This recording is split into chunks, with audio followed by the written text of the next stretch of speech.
I had to make sure I wasn't dreaming when he said what he said. So, but I'm here, of course, joined with Nick Bodkins of the Bodkins Show. Nick.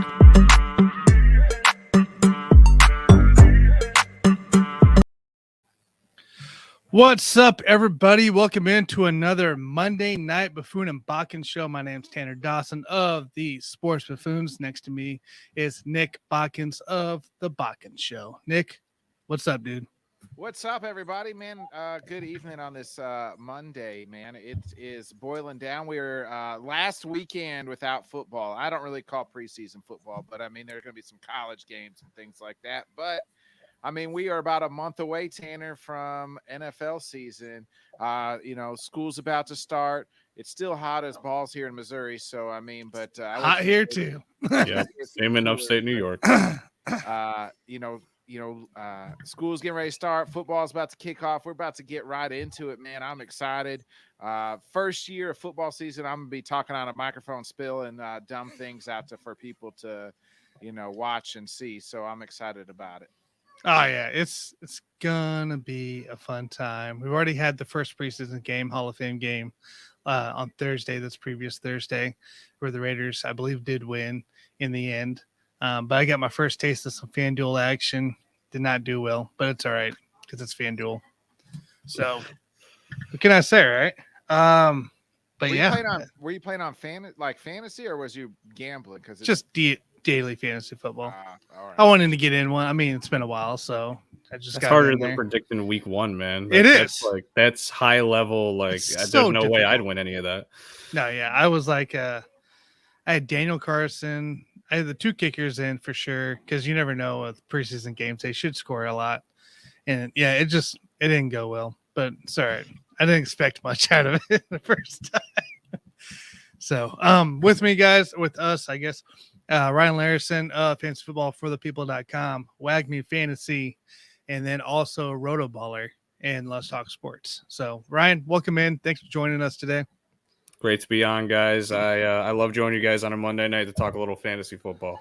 Yeah, so I started doing a mock draft show at night, just trying to practice and work on some of the stuff. And last night I used your fantasyfootballforthepeople.com rankings going into play, and yeah, it wasn't as great as I thought it would be, but at the same time, not as bad because I didn't have enough time to go back and forth and try to beat the rankings. I would probably do it with the first 5 rounds of really trying to decipher. After that, yeah, it was just kind of, fans football stuff. So if I had a question, I'd look it up. So, but yeah, I used your tool, used your rankings on there, and they were helpful. They're a lot different than I was using Yahoo. So a lot different than Yahoo's projections. Because you had Joe Mixon ahead of 3 guys they have in the top 5 alone. Yep. So, and James Conner being in the top 5 probably threw you off for a loop there. Threw me off for a loop. Joe Mixon and James Conner were the 2 that weren't in the top 5 in Yahoo. So that was interesting. Ryan, why are you so high on James Conner and Mixon then? Because Tanner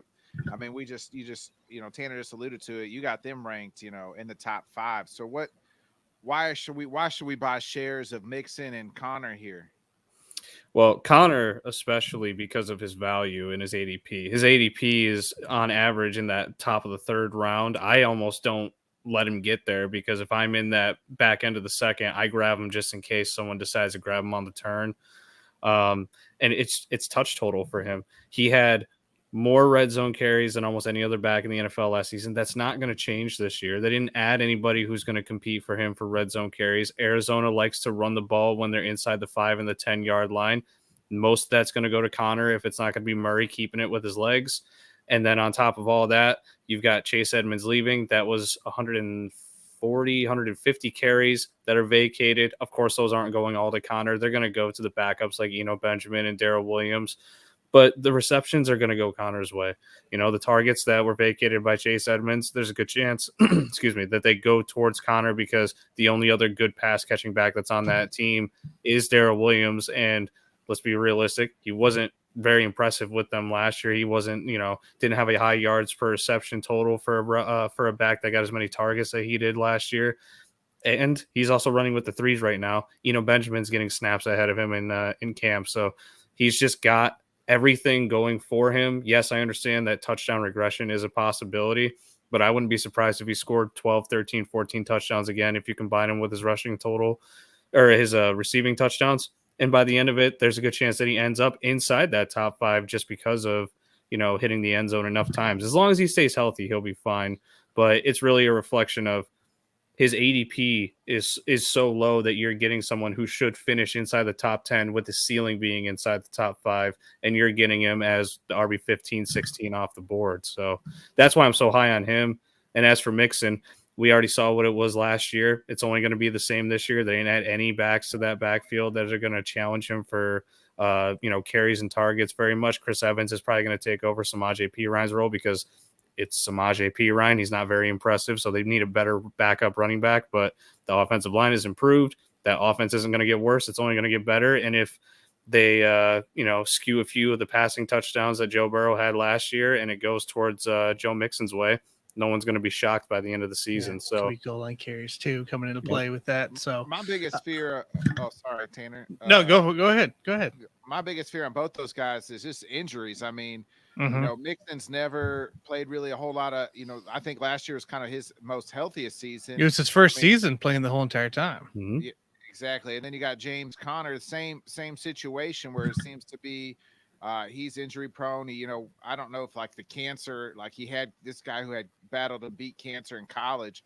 I don't know if like that, obviously to come back and, play 100%, like it just seems like he's never healthy for 17, 16 games either. Like what should your backup plan be? Let's just say we take those guys, like when you said in the, in your top 5 running backs, who should we look at maybe to back them up? Are we looking at maybe the cuffing them? But you just said like Samaje Perine, Williams, so who should we look at outside of those guys? Because I mean, I don't believe either one of them. I mean, you pray any injury can happen, we know in football, but those two guys, the proof's in the pudding that they're probably not going to stay healthy. So who should we, snag with those guys? Yeah, and before I kind of give some suggestions for some later round guys that you can go for to kind of not handcuff with them, because obviously they're not going to be on the same team, but pair with them just in case. I will say, last season, you go look at last season and previous years, most of those backs that are drafted within the first 2 rounds almost never play an entire season. They'll miss a handful, 2-3 games on average. Mm-hmm. It's just the position. It's something that you got, you don't draft Alvin Kamara every year thinking you're going to get 16 out of him. You draft him knowing you're going to get 14, but he's going to give you 16 worth of production. And with Connor, I feel like his risk is mitigated because of his ADP. You don't got to spend a second rounder on Connor to get him. You can get him in the 3rd. And if he misses a couple games, you still got your first 2 draft picks that you got in the first 2 rounds to kind of help mitigate that risk. Mixon, not as much. Obviously, you got to go first round to get him most likely. Guys that I like that are going later. I mean, I was just looking through earlier today at some later round running backs just to see if I'm comfortable taking some so I can grab some of these good wide receivers in the mid rounds. Ramondre Stevenson's going in the back of the 9th round. Yeah, I mean, he's going to amass the targets. Right now, he is running as the lead pass catching back in New England because James White, I don't even know if he's ever going to play football again with all the reports that are coming out of camp, injuries. They're just catching up to him. So if he takes over that role, he also averaged almost 11 carries last year while Damian Harris scored all the touchdowns. He's going to get enough work to be a flex option every single week. And we all know Damian Harris misses time. Ramondre, he's a top 15 back. Because they just love to run the ball in New England, and when they get down close, it's going to be Ramondre if Damian Harris isn't there. I want to suggest Rashad Penny because he's going in the 8th round, and that's not a great person to suggest when you're asking about Connor and Mixon, because if there's anyone that should have the red cross hanging above their head every time they get onto the field, it's Rashad Penny. But if he's healthy, I mean, we saw what he was able to do last year as a starter on a poor offense. I mean, he was on pace to be a top 5 running back last year. If you take those 4 games that he had at the end of the year, and then you push him over a 17-game stretch. Those are a couple guys I like. I love getting Chase Edmonds. Chase Edmonds is another guy that goes in like round 9, round 10. Mm-hmm. Presumed starter from Miami. Yes, he's going to share some time with Mostert. We all know Mostert can't stay healthy at this point either. Just perfect fit for the offense. He's got the speed. He's going to catch passes out of the backfield. He got one of the most accurate quarterbacks into when I say that, I mean in terms of short yardage situations. He'll hit a guy 5 yards in front of him. And if that's Chase Edmonds, he's got the ability to, take the, do damage after the catch. And if he finds the end zone, even 6-7 times, he's going to finish around that top 24. So I think those are some guys that I've really been stacking along with them. I was doing Ronald Jones, but now we got that Pacheco news that's coming out where he's running with the ones. I don't know what to do with Kansas City right now. It's so tough. Tanner, give me some. I would still stick with the whole Clyde Ronald Jones deal. Like Clyde's gonna be your back right out of the gate, and we all know this. As long as he's healthy, he's starting. Ronald Jones is gonna be the next guy up. He really is. Isaiah, he's gonna be in the 3rd, 4th range. He's going to get his reps, but maybe not as effective. We heard the same thing with Derek Gore last year, right? And McKissick. McKinnon. See, Dan Brosnan got me all stuck now because he got stuck earlier. Now he's got me stuck. Yep. So McKinnon also, who could be a casualty in the end on making the roster or not. But I don't think Isaiah is going to be able to take over that whole role of where Ronald Jones is. So I would still go. Clyde is also a guy that's been middle rounds to late. Same with Ronald Jones. I've seen him the last 2 nights about 10 or later in rounds. So that's a guy that's a steal as well. I would be happy to get Rojo. Honestly, I've been trying to get Rojo every time, and I think I ended up only got him once on that. Let's see if I can find him here. Another back that was dropping a lot was Dameon Pierce for Houston. He's been late a lot of this mock drafts as well. Guy that should get plenty of reps there. And then what about Sony Michel? We already talked about Raheem Mostert and Edmonds. Sony Michel actually going to be effective because you got Michel ahead of Mostert, but only by a spot or two. I do, and that factors in. I think Michel's going to play more games than Mostert by the end of the season. And I mean, he looked good last season as the Rams starter he had to go in there. He looked very good, and that was the thing that I figured he was going to go somewhere, maybe like a Buffalo, if they didn't draft James Cook, because they just need a thumper in Buffalo. I figured he would be the perfect fit there, but alas, he goes to the rival Dolphins, and that situation isn't as pretty for fantasy. My cohort at WagMe Fantasy, Colin, he is a big Sony Michel believer this year. He's got Sony Michel leading the backfield in carries. He thinks he's going to beat out Chase Edmonds. Not in targets, obviously. We all know Michel's not the pass catching back that Chase Edmonds or even Raheem Mostert is.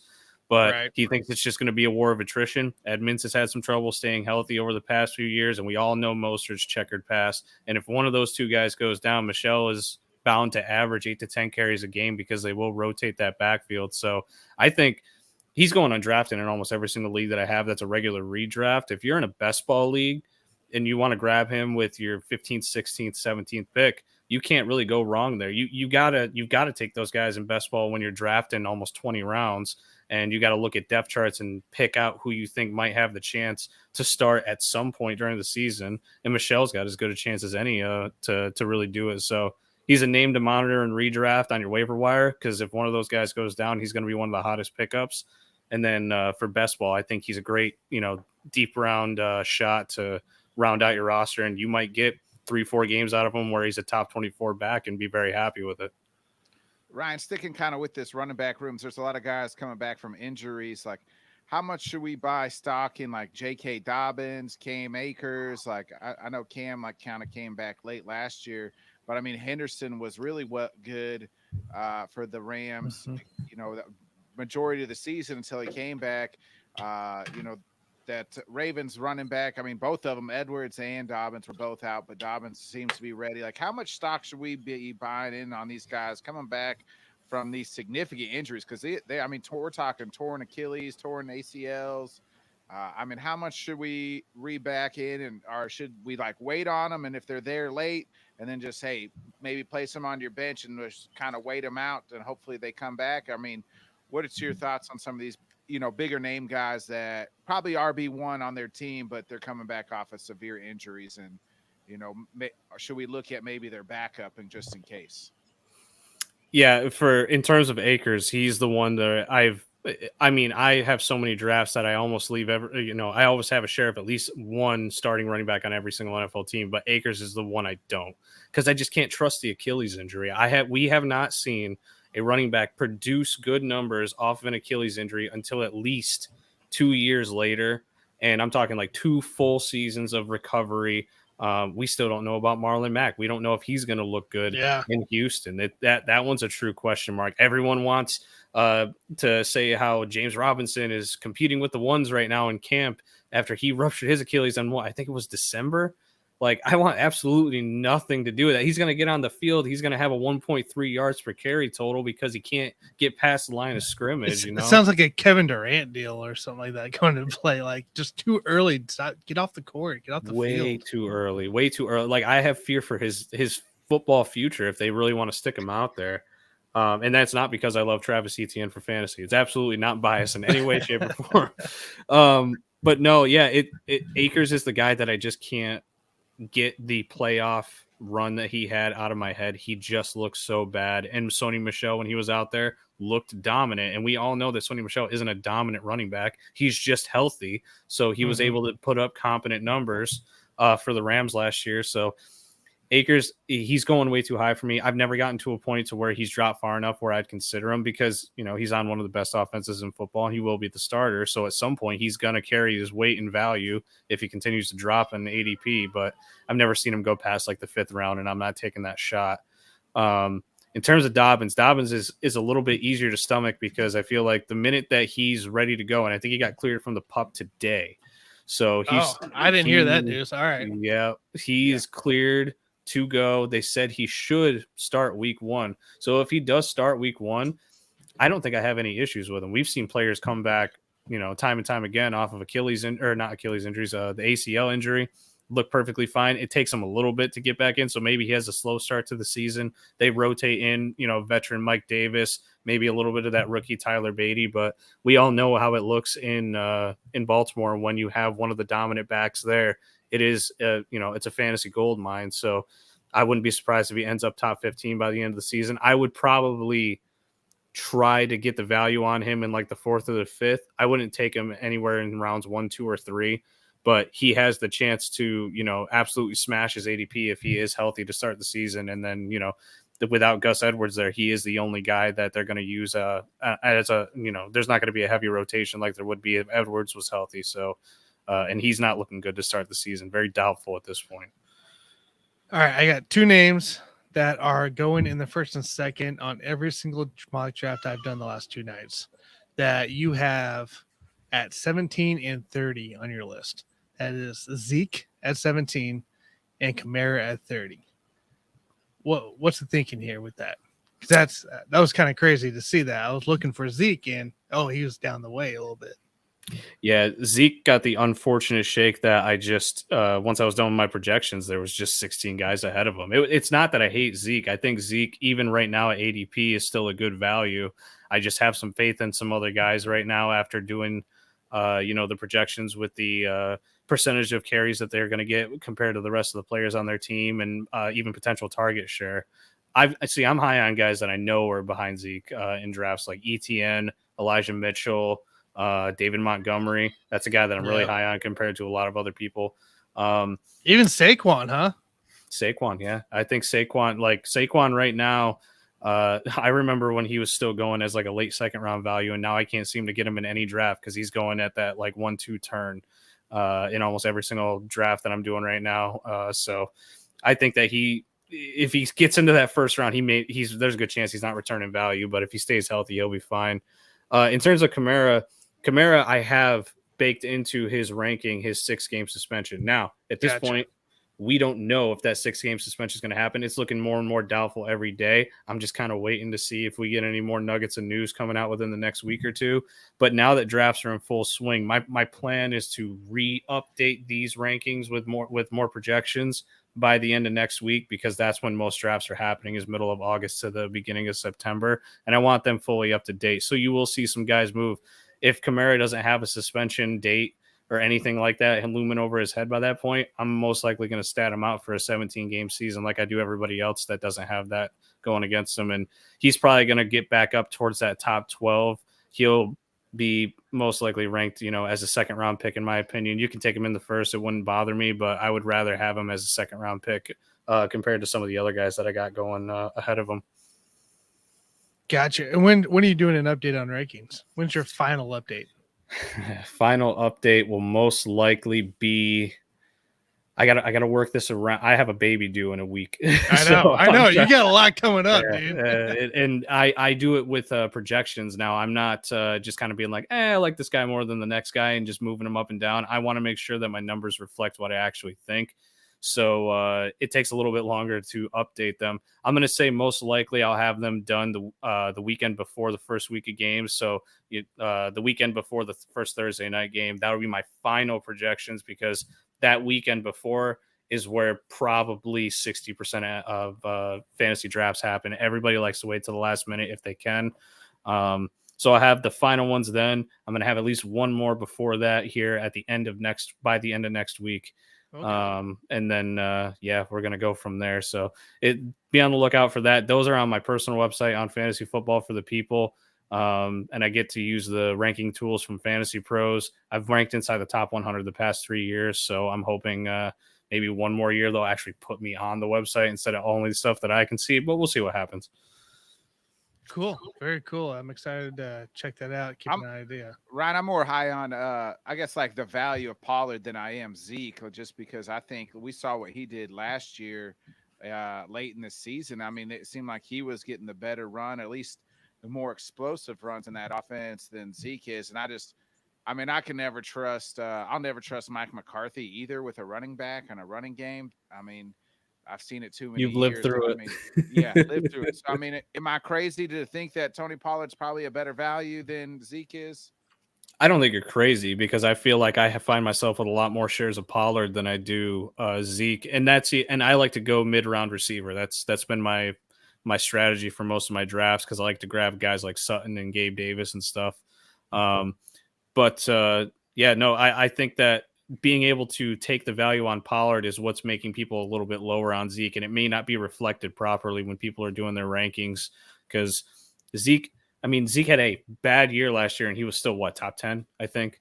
So I think he was close. I think he was close to top 5. I think he was 7 or 6 or 7 in half PPR. I can't remember off the top of my head. And he's, he is going to be fully healthy entering the season. He did deal with some injuries last year, and this is a team that needs some firepower, because after CeeDee Lamb and Dalton Schultz, they ain't got nothing right now. They're all hurt, and they're all not participating in camp. So it's going to be interesting to see. I think Zeke definitely has the ability to well outproduce his ADP, because I've seen him go as late as the third round. And at that point, I'm even trying to look at grabbing him, even though I'm a little bit lower on him than the consensus is. So from fantasy football to your real football team, what's your expectations here, your Eagles? I probably think they could maybe win that division. I think it's kind of a toss-up between them and the Cowboys. What's your kind of feeling on your Eagles here going into the season? After evaluating all the teams in my division, which I know I do too much of because I'm so competitive with this, even though I'm not a player, I think that Philadelphia has the best chance to win the division, and I think we will. I just can't put my money in on Dallas when they've done nothing but go backwards, it seems like, with all their offseason moves. When you lose Amari Cooper, and then on the defensive side of the ball, you lose Randy Gregory. Keanu Neal is a not talked about piece, a starter that they had last season who really outperformed what their expectations were. And he got paid this offseason because of it and left Dallas. So that's a safety. That's a starting safety that's gone. They've always had problems with their safety rotation, and they finally got one last year and couldn't nail him down to a contract. And then, they lose offensive line pieces. They don't have a good number 2 wide receiver right now. They've just got CeeDee Lamb, the rookie, and then Dalton Schultz. So the passing game is going to be interesting. And then they're so mismanaged by McCarthy that, we saw what happened last year when they got into the playoffs. Boom, one done. Doesn't matter because McCarthy can't manage a team. So I think they're a shoe-in for second place, because I've got no faith in the Giants as long as Daniel Jones is their quarterback. And I can't put any more money in on Wentz. I've already bet my life savings on that guy when he was an Eagle. So I do like the Commanders' defense. When healthy, Chase Young is an absolutely stud. a mix with Montez Sweat and a couple of they have probably the best, when healthy, some of the best front seven in all of football. I like them more than Giants. If the Giants went and traded for Jimmy G, I might think they could win this whole division. The only thing that separates me from picking the Eagles and the Cowboys, I just, you kind of ran it down.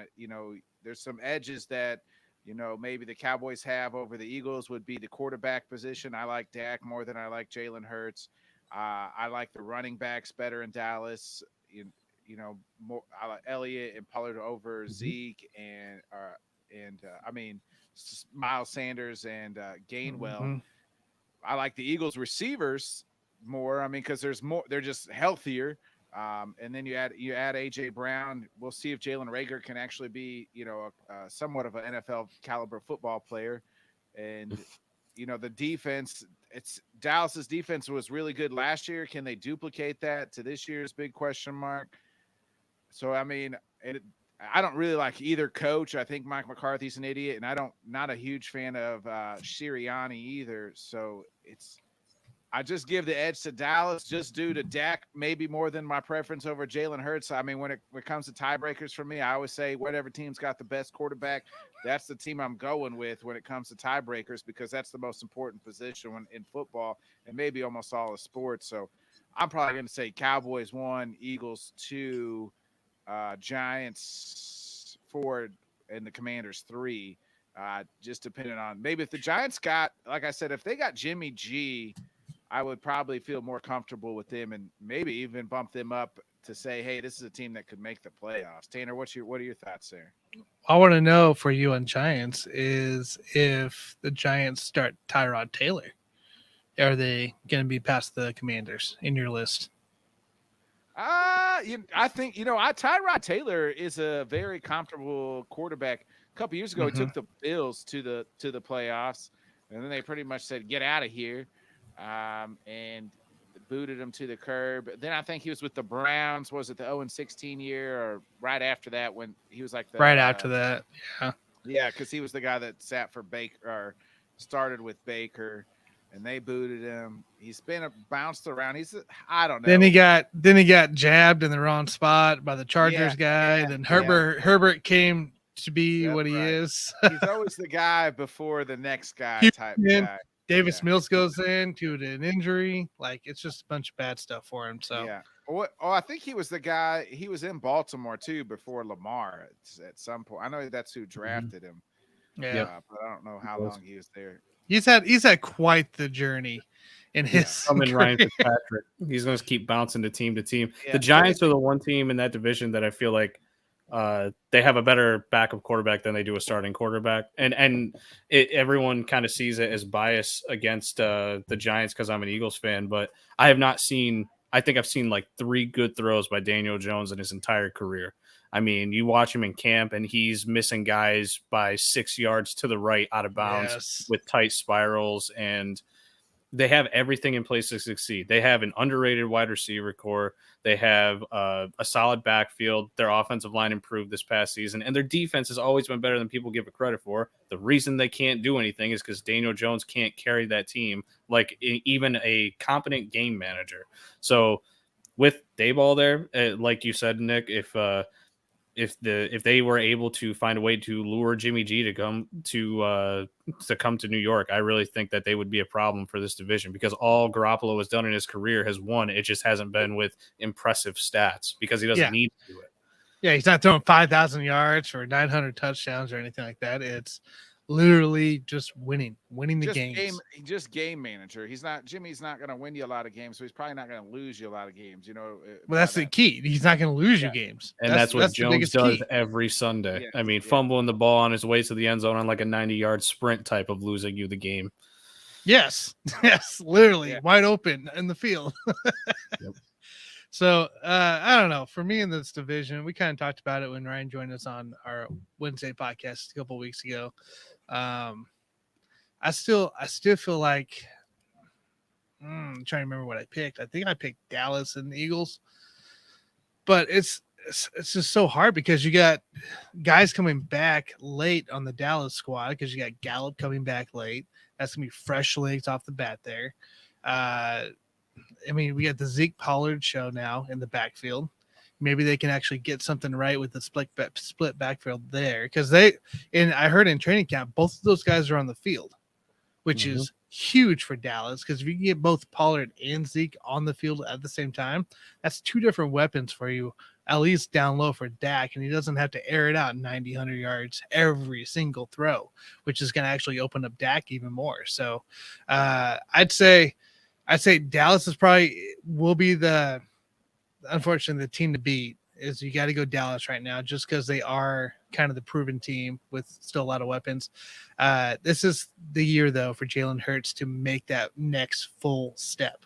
Jalen Hurts has to do it. It's a make or break year. I've said between Tua and Jalen, it's literally a make or break year for both of those guys. I think we've talked about that before, Tanner. Yeah. I said if there's two guys that it's make or break, the most pressure is on them this season is Jalen Hurts and Tua, the former, college teammates in Bama at Bama. They have the most pressure because their teams went all in, brought in the pieces, the wide receivers, the Miami new coach. Hey, this is the keys to the kingdom. It's now or never for Jalen Hurts and Tua. So we'll see if either one can prove it. And I don't think that they can. I mean, I don't know. I mean, I don't really know because the AFC is so tough. I think you really don't.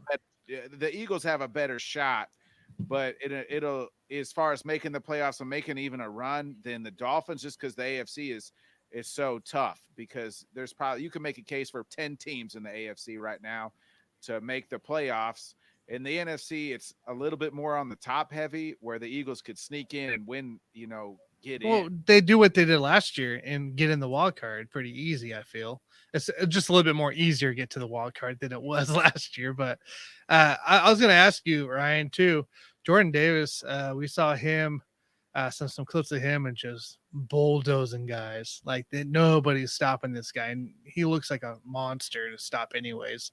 If this guy ends up starting next to Hargrave or Fletcher Cox or any of them, I mean, are we looking? I mean, it doesn't have to start as long as he's on the line throughout the game, really, right? He's not going to get that much playing. Like he'll get playing time, but he probably won't be, 90% snaps. He'll probably be in that 60, 70 range. But even that, like if he can get pressure and maybe even take out some of these running games, like you guys could be looking easily at a wild card, at the top wild card, plus maybe even division win if you're going to be able to stop guys like Dallas in that play.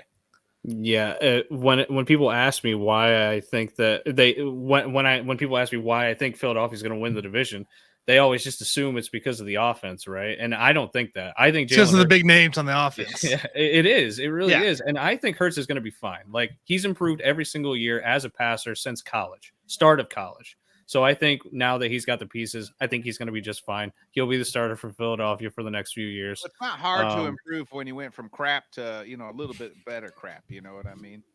I mean, Daniel Jones can't do it. So, so yeah, no, it's really my confidence in the defense. Philadelphia has done the right things at the, in terms of making sure they have the additions that they need to make this defense work. We were a good defense last year. The problem is we didn't have any linebackers. We didn't have a good second corner, and we had some young dudes at safety who are now a little bit older and I think are going to be able to produce. You add Jordan Davis to that defensive line, and how is Zeke going to be able to, with his 4 yards per carry last season, get past Jordan Davis, Fletcher Cox, Hargrave? That's the big killer. Philadelphia has never been able to stop Dallas's run game ever since Zeke got into town. I have watched that dude destroy our defense for years and years and years. So they finally said, we're going to make sure that we shore up the defense. They went out, got Kaiser White at linebacker, got Hassan Reddick at edge. And Nakobe Dean. Nakobe Dean is our depth linebacker, for God's sakes. Went out, got Bradbury to make a competent second corner. The Giants are paying Bradbury more this year than Philadelphia is paying him. So, I mean, we have everything set up perfectly for that defense to succeed. I think we have the best front seven in all of football, and I don't think that's biased. I think we just have the depth, and Philadelphia has rotated those positions and kept the legs fresh for the past 2-3 years, even before Sirianni got into town. So I think that we have the winning formula when it comes to rotating these guys out and keeping them fresh. I think that defense is going to stop most offenses in the NFL, and I think that that's what's going to put us over the edge to win. Dallas's defense got much worse this offseason. They didn't do anything to supplement the losses of Keanu Neal, of Randy Gregory.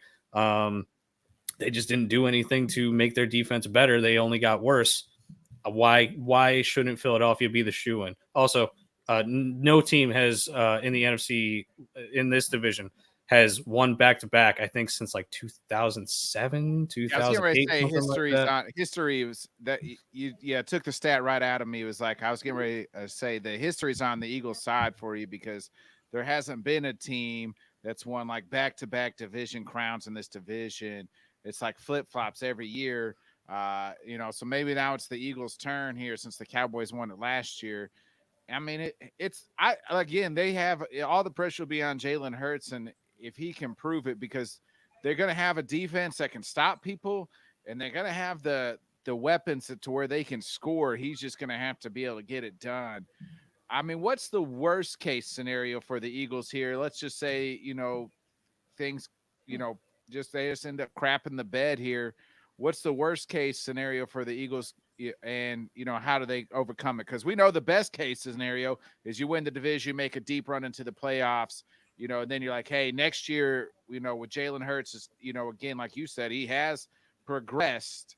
But what's the worst case scenario for the Eagles? Well, I think worst case scenario is probably better than every other team's worst case scenario because we've set ourselves up in the draft perfectly. We have 2 first-round picks going into next year. This is a QB-heavy draft class, and if Jalen Hurts just outright loses his games, and we find ourselves at 3rd or 4th in the division, then we have everything that we need to go replace him, move up, get the quarterback of the future, and we have the pieces in place to support that quarterback. AJ Brown's under a long contract. Devontae Smith is still on his rookie deal. Dallas Goedert just got re-signed last year. And we can, revamp the running back room with whatever we need to do. Offensive line is set in place pretty well. I think our oldest one that's not Jason Kelsey is Lane Johnson, and he's already said he's going to try and compete for the next 2-3 years at the very least. And when he's healthy, he's probably the best right tackle in all of football. So defensively, we're fine. We're pretty young on defense. I think that we will be okay, even if we have a terrible year this year moving forward. It's not doom and gloom like it used to be when Philadelphia would be good and then absolutely tank the season after that. There's still some heavy optimism because our GM put us in a place to succeed where I didn't think he was ever going to be able to do that after drafting so poorly in the first round the past few years. What's your read on Sirianni? I mean, Eagles fans and Philadelphia loners, they're probably the quickest, fan base to turn on somebody. Is he a guy that's can lead you to the promised land? As lead the Eagles there back to. I mean, they got rid of Doug Peterson. I mean, he's the only Super Bowl winning coach in history. So I mean, what's the read on Sirianni? Are people behind him? You guys think he's an idiot, or what's the deal there? Well, I'm a conservative Eagles fan. I like to say I'm not I'm not like throwing batteries at Santa energy. I'm more like, I keep it more realistic. If my team sucks, I understand that my team sucks. But it's it's interesting because most of the fans that I talk to, or even just seeing social media and all the Twitter accounts that I follow and the Facebook groups that I'm in, it's very mixed. I think Sirianni is fine. I think he's doing the right things. He's being a player's coach when he needs to be a player's coach, and he's delegating to the right people when he needs to delegate in terms of like play calling and stuff like that. He's doing the right things. He's trying to set up the right culture. And by all accounts, the players like him. There was some rumblings when Peterson was starting to go out the door that the locker room was pretty split in half. But the past year, even 2 years of chatter coming out of camp and out of the locker room is people really like Sirianni. They think he's the guy that's going to lead them to success. And they really like Jalen Hurts and his leadership. That's the one thing you hear out of everybody's mouth is how much they like Jalen Hurts' leadership. So I think the pairing with Hurts is perfect. I think that he's finally set up to succeed now that he's got the GM on his back and, ready to make the moves that they made this offseason to help the offense succeed.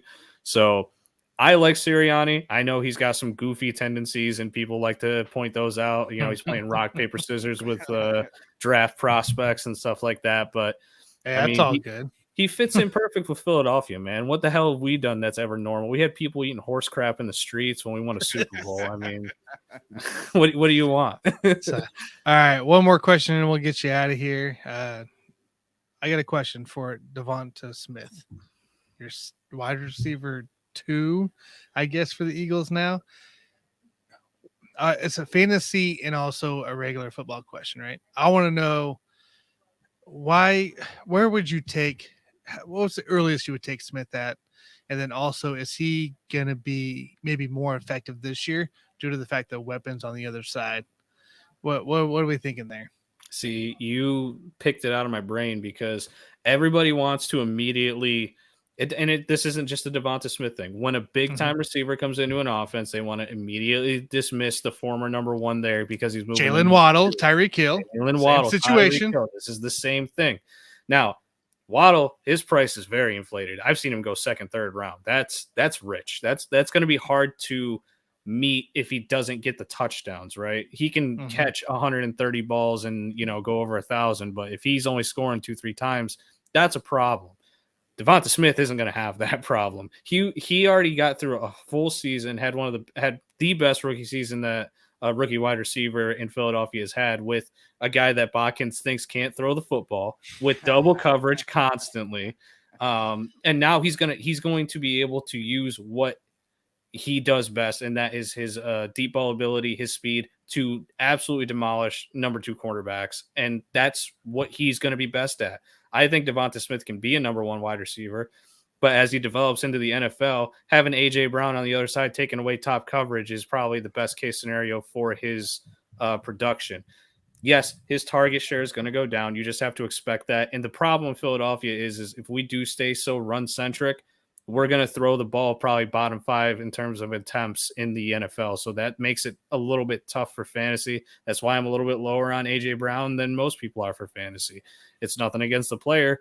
I just don't know if he's going to get the targets to, be a consistent force. So I think earliest I would take Devonta as like 6th, 7th round, because I think at that point he's my wide receiver 3 in my flex, and I can throw him in my flex when it's a really good matchup and hope for the touchdown that's 50 yards out, and he's going to make me very happy at that point. And I also don't have to rely on him every single week in my starting lineup, and I can switch him out when he goes up and has a tough matchup. So that's the way I would look at it. Waddle is way tougher. Like you draft Waddle, you have to start Waddle every single week, and you're going to have to live through the growing pains of Tyreek Hill in the offense and the new offensive scheme.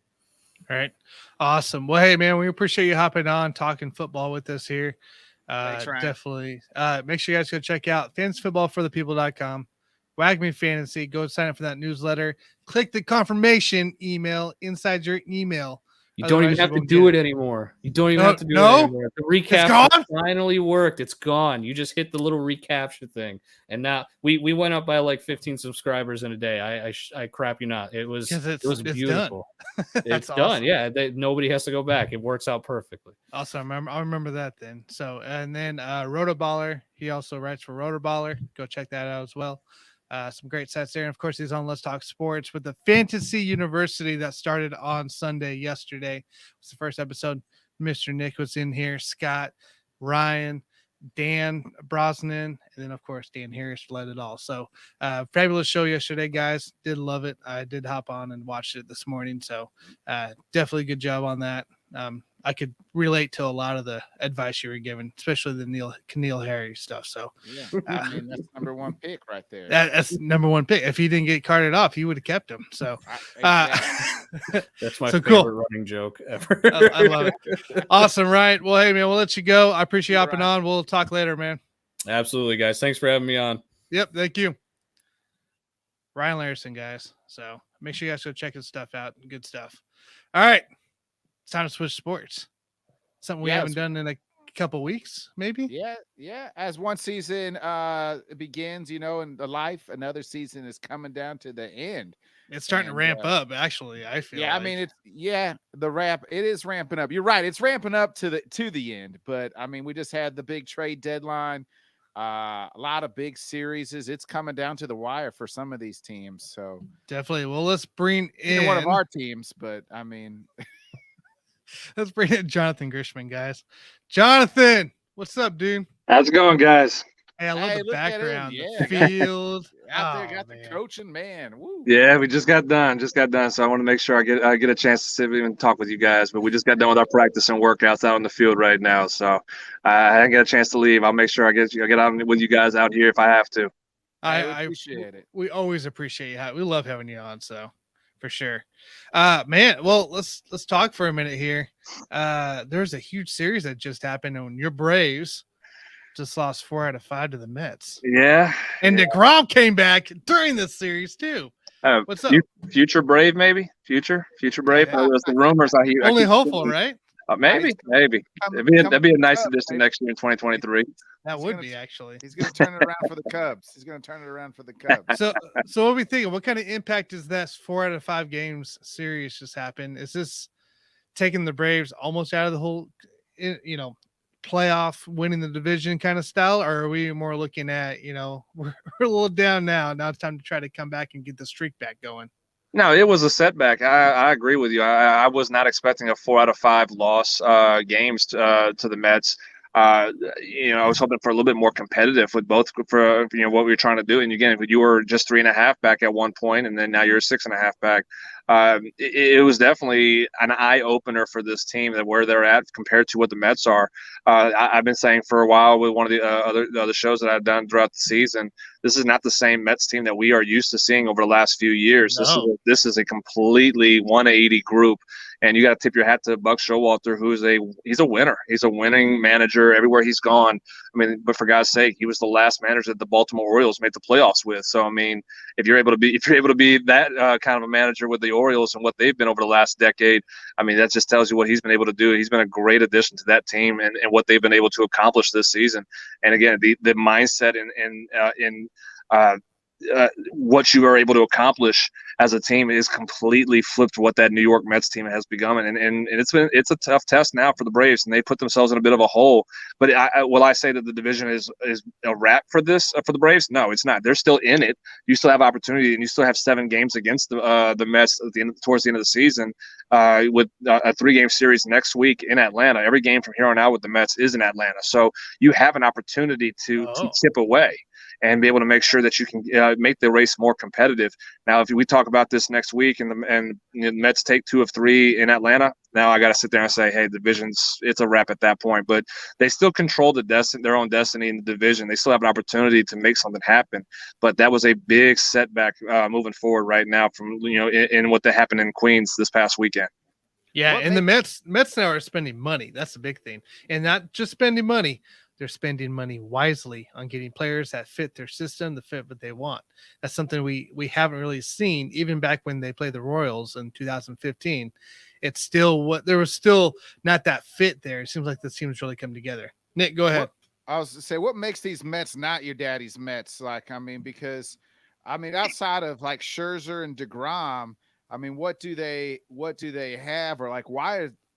How come they're so good right now? What makes them so good? Because I don't think a lot of people saw this coming from the Mets.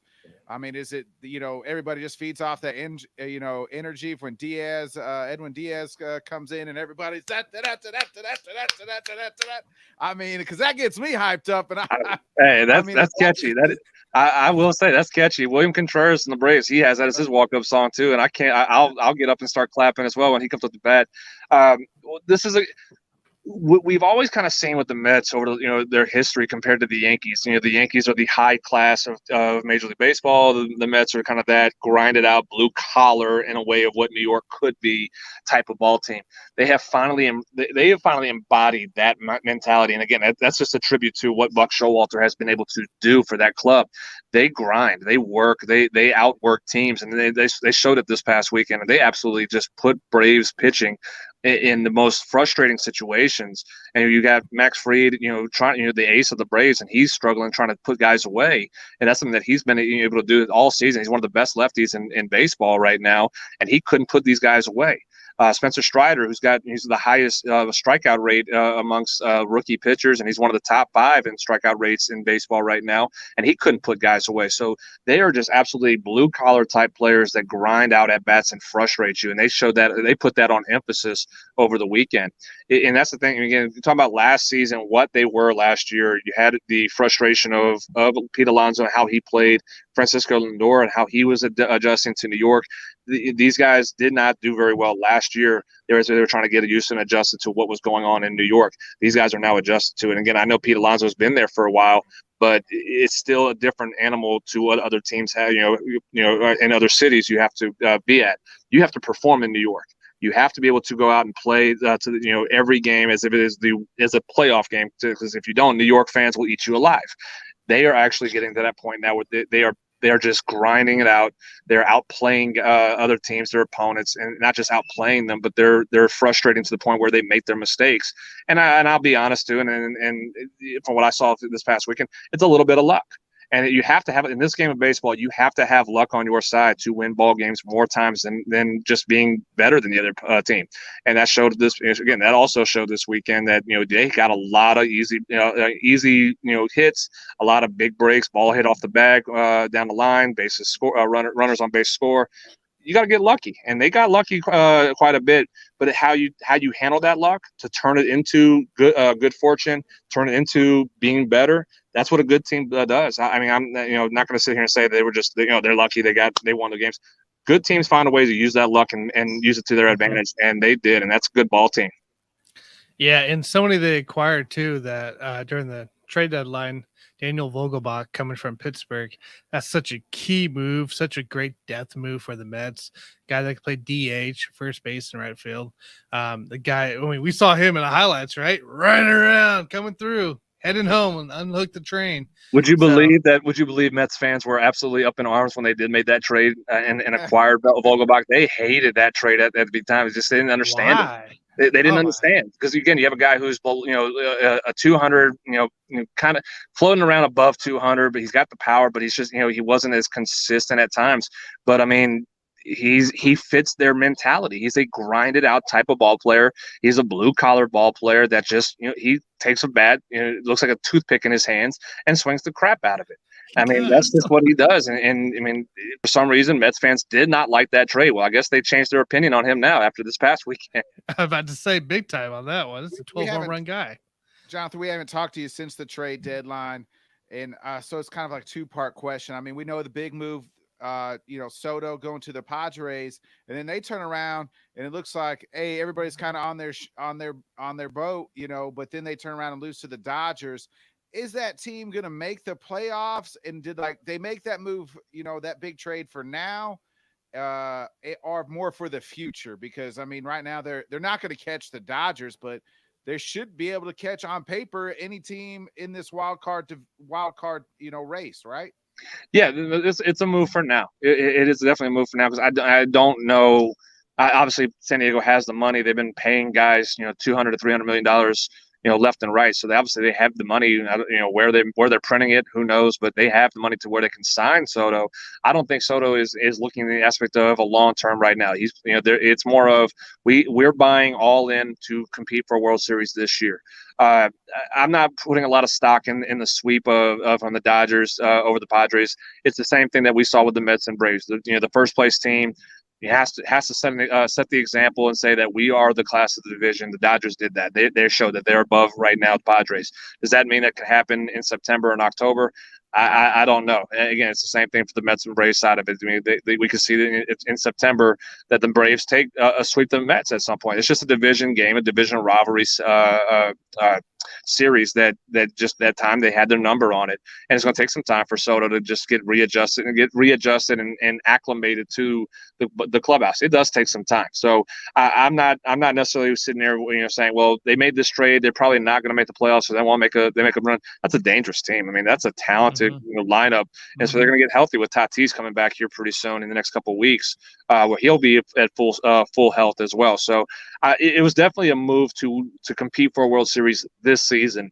If they have the opportunity to sign Soto long term, they're going to do everything they can to make it. But the move was a 2022 World Series run right now, and they're all in to do so. Yeah, and they got Tatis batting leadoff in his rehab assignments right now. So I wonder if he comes into play if he actually does bat leadoff for that Padres team. Because imagine Tatis leading it off and coming into play Soto. And then Machado batting third. Machado. Yeah, Machado Bell batting third, and then Bell batting fourth. 1, 2, 4 right there. I mean, that's dangerous. That's disgusting. I mean, but they're kind of putting all their eggs in one basket for that one game wild card game. I mean, do you throw out you Darvish, and I guess it would probably be your Braves, would be the other team there, against Max Fried. I mean, how if that's how it shakes out, I mean, how does that game look, right? I mean, that one game, big playoff game, that's a lot. You're trying to frighten me right now on that.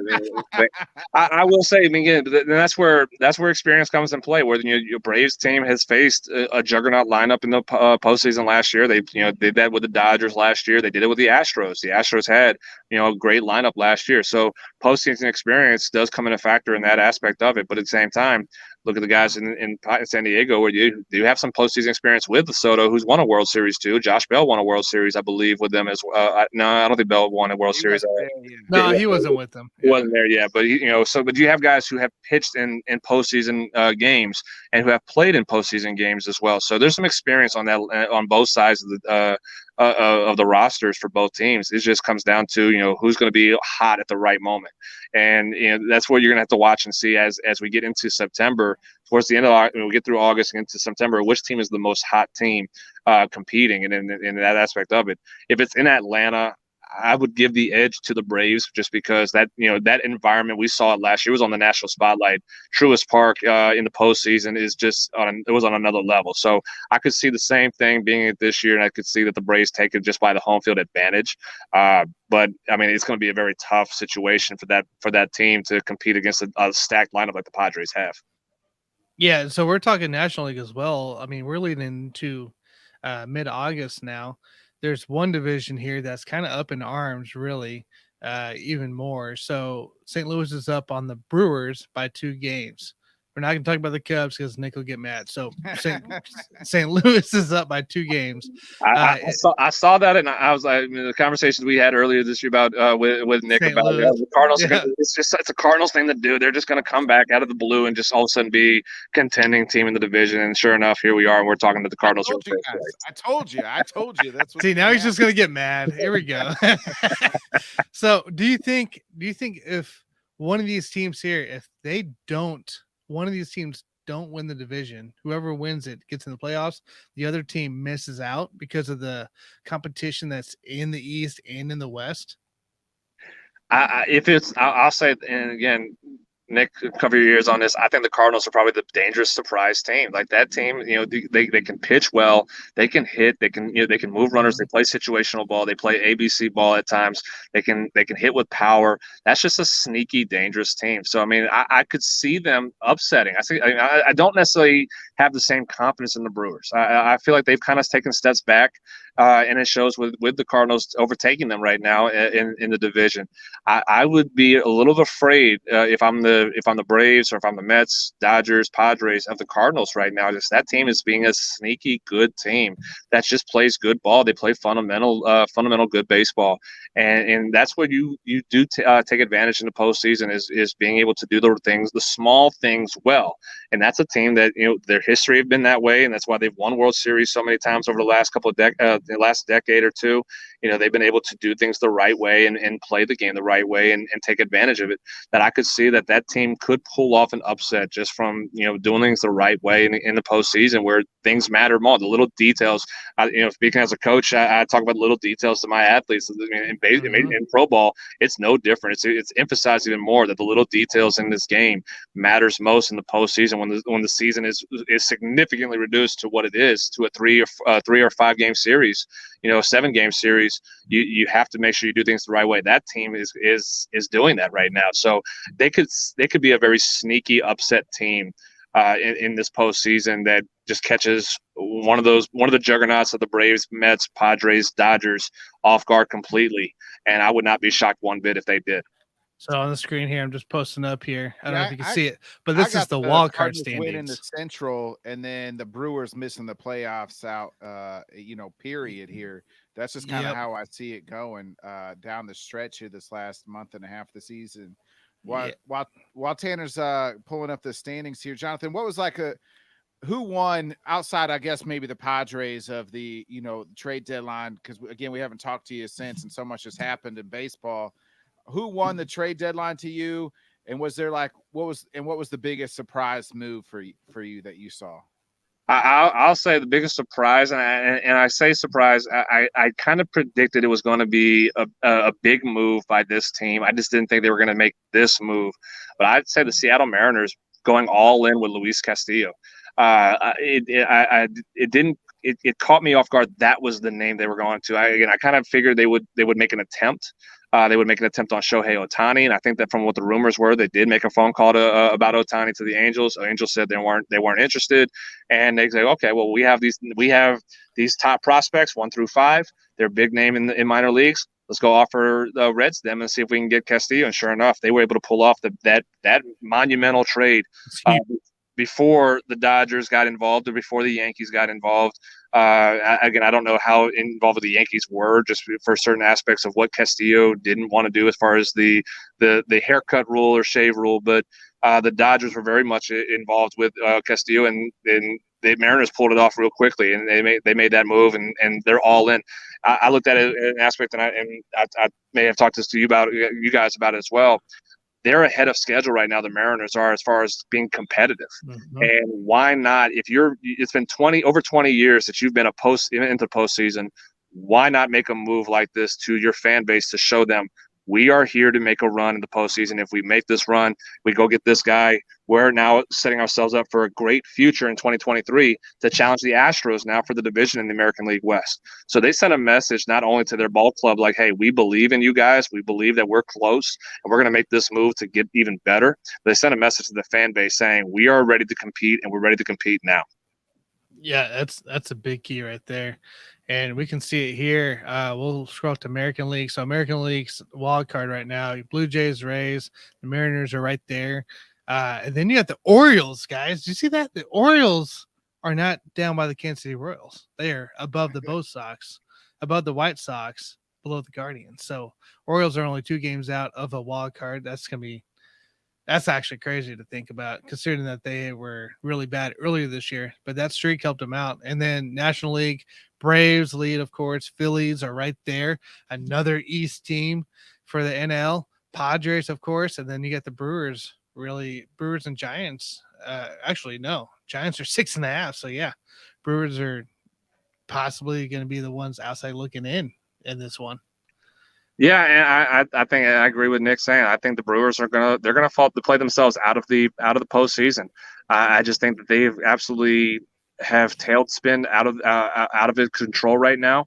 Cardinals have taken advantage, and they're putting themselves out of postseason play, and even making a trade. I think the trade they did with trading Josh Hader, I kind of feel like that was and again, they did get a good closer, in return of the deal, but you had the best closer in baseball on a postseason team.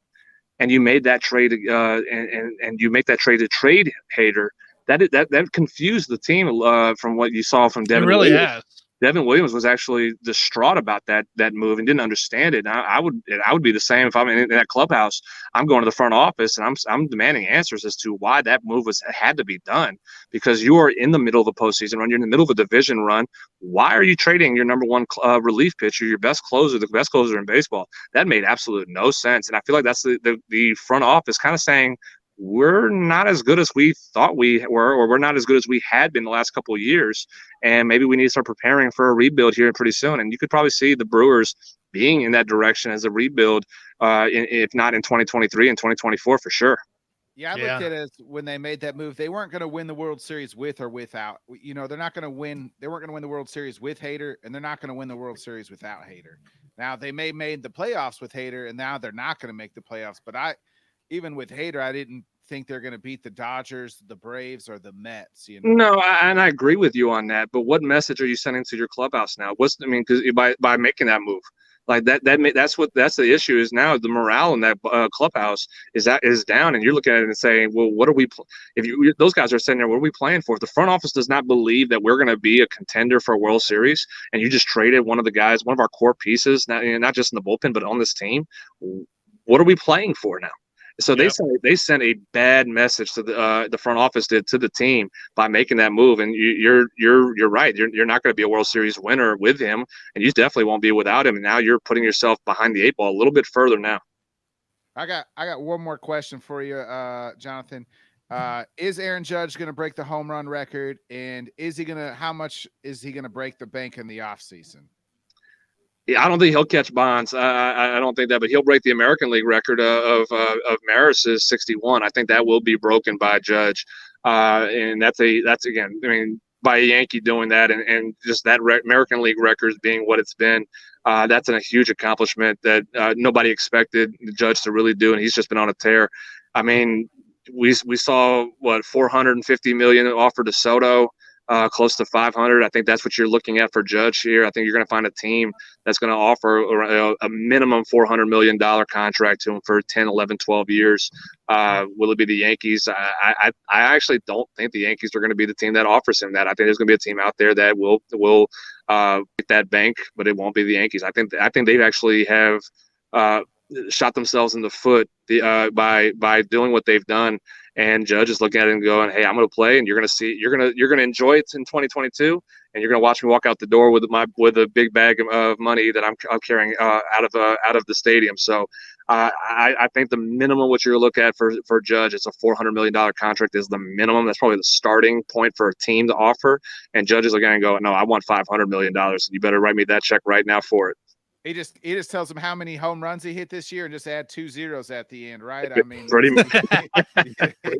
You know, I mean, he's heading that direction with it right now. I mean, it's insane, and I mean, for a guy who's bet on himself like that, we see guys do that all the time, and it doesn't work out to the full extent of what Judge is doing. It's phenomenal to see that. It's as a baseball fan, you're rooting for him in that aspect of to basically go ahead and break the bank and buy and make these teams buy into what he's done.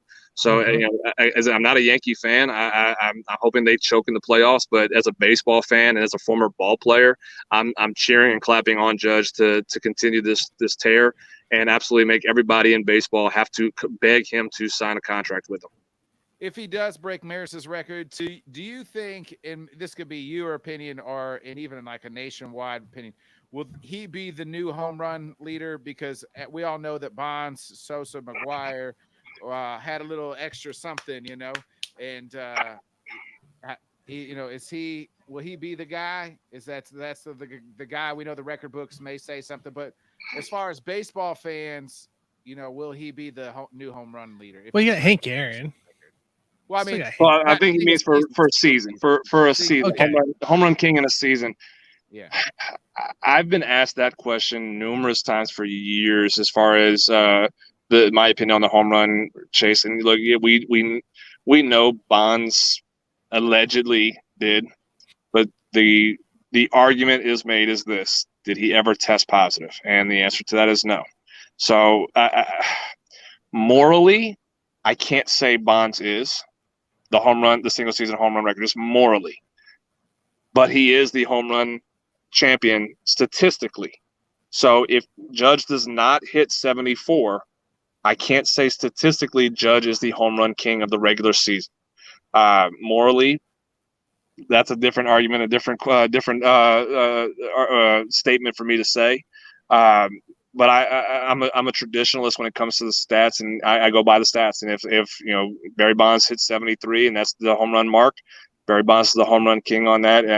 Barry Bonds is the home run king of career home runs. As much as again my Braves heart hurts me saying that, because I still think Hank Aaron is 755 is, but again, you got to go with the statistics. And in that case, Judge will, if he doesn't hit 74, he's not the home run king. That's fair. That's fair. I agree with that.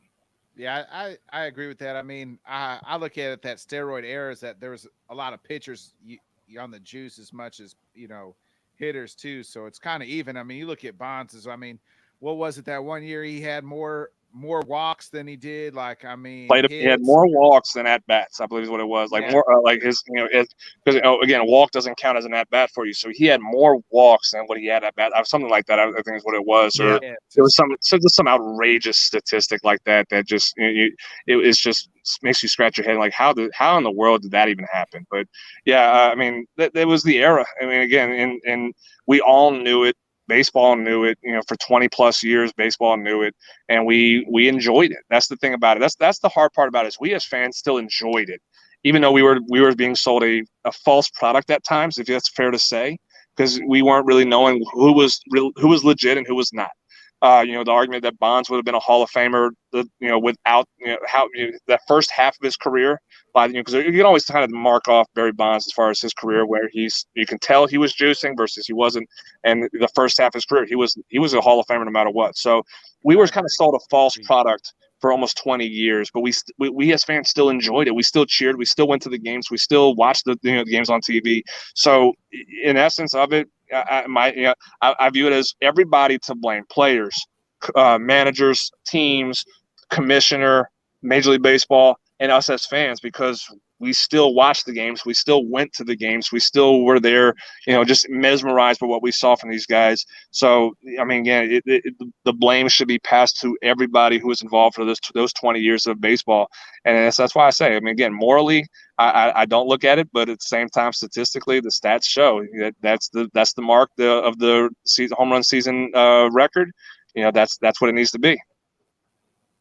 Still had to hit the ball. Let me tell you that. And it ain't like basketball and football and all that stuff. You still got to hit a 100-mile-per-hour fastball or curveball or whatever it is coming at you. So, but that's a different argument for a different day. Well, Jonathan, appreciate you joining us right after practice there, man. We'll let you get home and cleaned up here. So appreciate you hopping on. We'll reach out for next week. All right. Sounds good, guys. I appreciate it. Yeah. Thanks, man. Jonathan Grishman of Alpha Performance. Yeah. Baseball and softball. So I know his stuff's about starting to wind down a little bit there with all the tournaments and stuff, but his is it's like an academy style, so it's always going, always rolling. So school's starting, guys. He's still gonna be busy, still gonna be plenty busy. So we'll work with him. We'll keep him on for sure. So Nick, do you have anything for UFC? You want to do a UFC minute? Yeah, we get it.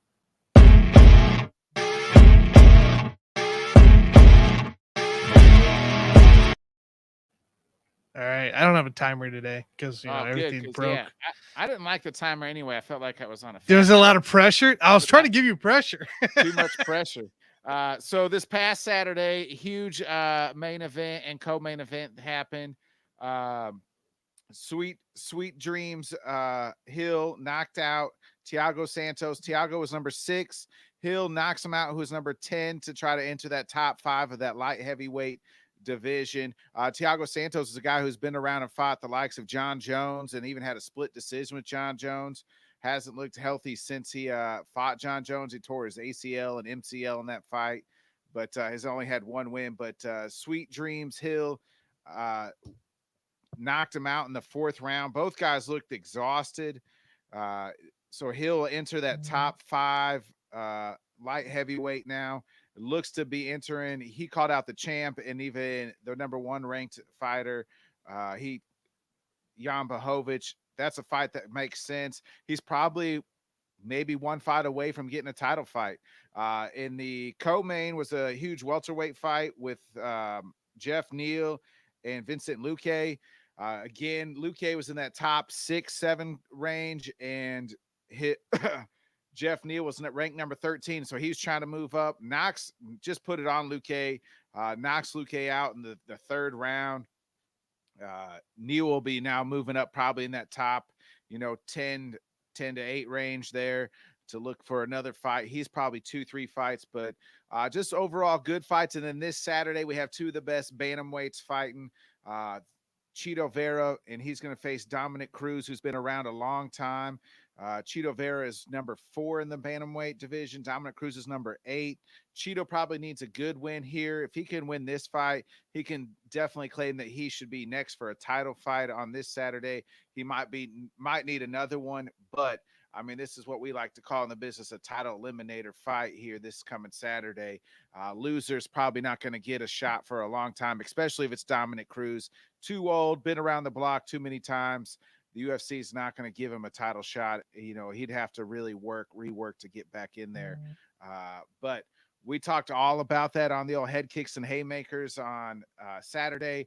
This Saturday, Kenny and Craig will be holding down the fort for head kicks and haymakers. Or Sunday, sorry. This Sunday. Yep, this Sunday they'll be breaking down the fights that happened on Saturday. We did have head kicks and haymakers this past Sunday, so you can get a lot more detailed on those fights that happened. We play a little matchmaker, talk a little Conor McGregor future as well. Some fights that were announced as well. We talked all that on Sunday, but this Sunday, Kenny and Craig will be holding down the fort that'll happen at 7 a.m. Central Time Zone. So make sure you guys are checking that out. They'll break down the Chito and Dominic Cruz fight, talk about the future, and catch you up on all MMA news that happened throughout the week. Solid. Yeah, that's be good stuff it's always a good thing to actually check out. I try watching it. I still don't understand it, but I at least turn it on and I try. So that's the big key. All you can do, yeah. Step one. Step one. Awesome. All right. We do got one comment here from Hunter. Jahan Donson or George Pickens. I'm going George Pickens all day. He's just a different style player. And that's another guy we didn't even ask Ryan about for the Steelers. They talk about Chase Claypool and what's his name? Deontay Johnson all day. George Pickens is going to be right there for him. So yeah, Pickens coming off an injury though, I believe. So he'll be a little later. Yeah. Yeah, which is fine. But I still like Pickens, especially in the deep league. So Pickens all day. But yeah, man. Anything else coming up besides your was it head kicks? Head kicks and haymakers. Head kicks and haymakers. I want to say headbutts. So head kicks and haymakers Sunday morning. What else you got going on? Wednesday we'll do the weekly Bodkins show weekly wrap up. Again, that's just we wrap up everything that happened in the week that was sports. I'd like to call it the working man's podcast, just so you can get caught up if you're busy. Just kind of helps you catch up with all the headlines and so you kind of, if you miss something throughout the week, we try to hit on it. I'll give you some nice little takes of mine, and it's a good little 30-minute show in the morning time. We do that Wednesday morning about 6 or 7 a.m. So that'll be on the Bodkins channel. We'll have head kicks and haymakers. Check out yesterday's show. I interviewed Fight Hard MMA lightweight champ, Sweet Baby Ray Hayes. He's got a fight coming up this Saturday at Lake of the Ozarks, where he's dropping down from lightweight to featherweight to try to take the Shamrock FC title at featherweight. So he's an amateur fighter. He's 6-0. He's fighting for the sixth time this year, and so he's trying to go 7-0 Saturday night. Very cool. Very cool. And any show Sunday night? Are you going to be gone, right? Yeah, I'll be driving back from Iowa. Got the family reunion, so I won't be around this weekend, but you'll catch me right back here with you, my brother, on Monday. Sounds good. All right, guys. And then don't forget to check out Let's Talk Sports. They got, I think Thursday is the next Fantasy Football University. I don't know exactly who's on that one, but check that out for Thursday afternoon, about 4 o'clock Central, 5 Eastern. Sunday will also be part 3, I believe, for Fantasy University as well. I'm trying to make sure I think I got my dates right on that. You'll find the Buffoons here on Wednesday. We'll be talking NFC North Division on that. So we'll see exactly who we get on for that.